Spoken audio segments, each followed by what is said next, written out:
Well, hello, friends. Mark Holmes here, and as always, I want to thank you all for watching, commenting, subscribing, and being part of the Joe Boo Sports Report. Without you guys, as well as you ladies, you know that this literally does not work. You know, I can't wait till tomorrow because I want to hear what the talking heads have to say. Because last week, the talk of the town was Dak Prescott going against the Washington football team. That he just doesn't look right. That the team is just terrible. That like we lost the game.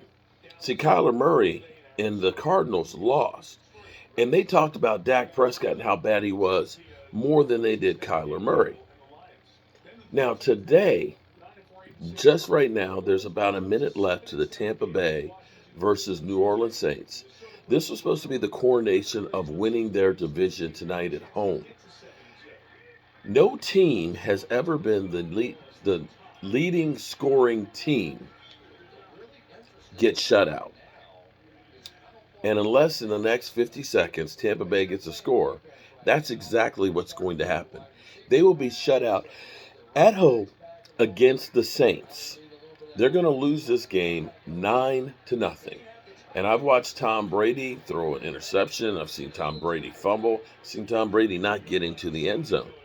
And this is a day that, as much as people were killing the Cowboys at the 1 o'clock game, talking about how bad Dak Prescott is, we ain't going nobody, we can't beat nobody.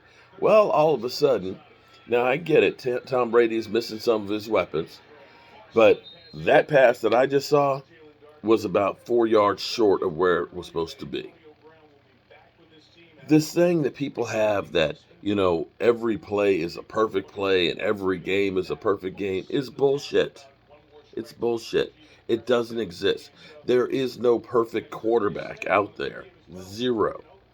And right now, today, the Dallas Cowboys actually got a lot of help because Tampa Bay has now got the same record as the Dallas Cowboys. Unfortunately, we have to be a game ahead of them in the standings, but we're tied right now. The way Tampa Bay has played this week, they've got the Panthers twice, I think the Jets. I don't know if they're going to lose another game, but then again, we had the Lions end up beating the Cardinals. The Cardinals a few weeks ago were far and away the number one team as far as home field advantage. Right now, they're number 4. We moved past them today. And then you had the Green Bay Packers, and you realize that the Packers' defense is terrible. Because the Baltimore Ravens, a team that's not really a high-scoring team per se, a team that can come back from being down big without Lamar Jackson, came back from big behind. And had they just went ahead and kicked the extra point instead of trying to win it in regulation, they would have ended up going into overtime against the Green Bay Packers. Packers have things to worry about. So all of a sudden, we're in the thick of moving up even more. We're the number 3 team. The number 3 team. We could end up being the number 2 team. Just saying. So, hats off to New Orleans and my buddy Demario Davis leading that defense, because they just showed you what a defense can do to a great quarterback.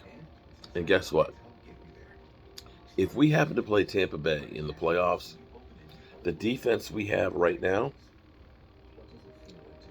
we have a bunch of players that weren't there.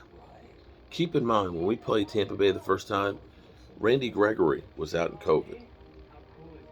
Neville Gallimore was out with the elbow. Tristan Hill hadn't come back from his ACL.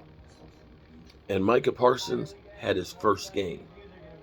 The defense that we have right now, ball hawkers, guys that get after the quarterback's ass, will do a whole lot more to this Tampa Bay offense. They're more New Orleans-esque than anybody else. And this whole thing that teams are invincible, quite frankly, if you look at this from the grand scheme of things, the Cowboys of the big games, the big division leaders, look the best. Crazy as it sounds, At least they took the lead, they carried it through, and there was no chance that the Giants were coming back in there. Well, I'm going to bed now. Peace.